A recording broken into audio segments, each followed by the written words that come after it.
Hi again, this is Dan Buckler with Wisconsin DNR, and I'm on the Wisconsin Community Tree Map, and I'm logged in and in our organization, which is the City of Adams, for this video.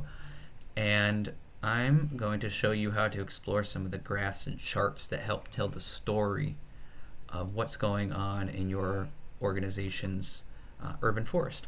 So, in the upper left is a button called Hub. If we click that, there's a few different options up here that you can explore. It's not going to look exactly the same as what I'm showing here, but you'll have a dashboard and stats at the least.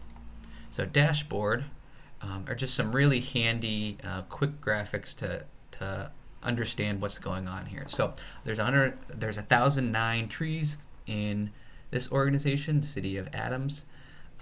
It shows the top 10 genera of trees represented in that city, and these looks like all street trees, and the breakdown in those top 10. So maple, ash, linden are very common in those trees, in that community, and that's pretty common throughout Wisconsin.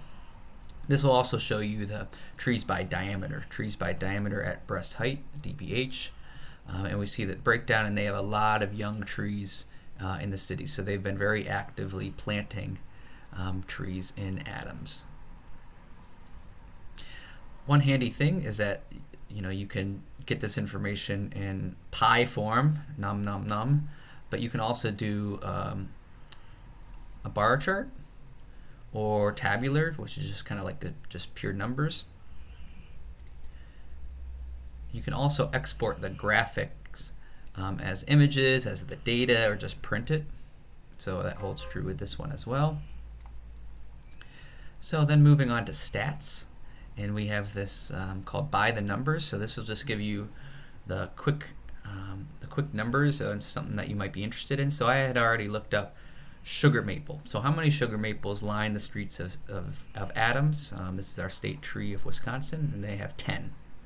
So that's about 1% of the city's managed trees are sugar maples. So you see, you can go on genus, status, condition, that's like health condition, land use, and growing space.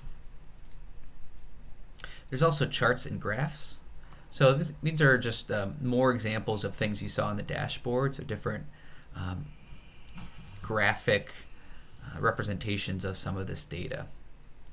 So most common species, we saw most common genus, just the top 5 species.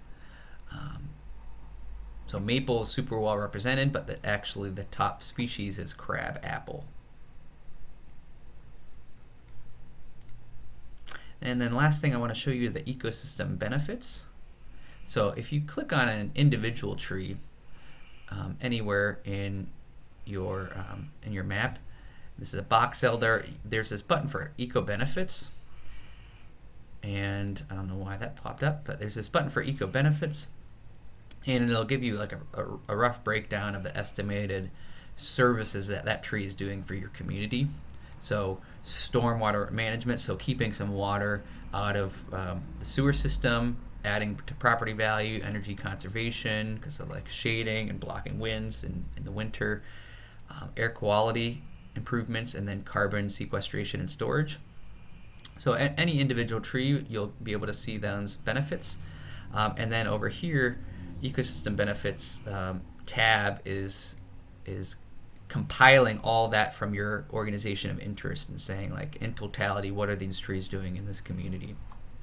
So really cool, just to explore what that all means. And one thing it's doing is showing that trees are doing some really great things for our communities, and they're not just natural art, but they're doing some heavy engineering work as well. So that's all I wanted to show you on this video, but please explore more to help you understand how this all works. Thanks so much. Take care.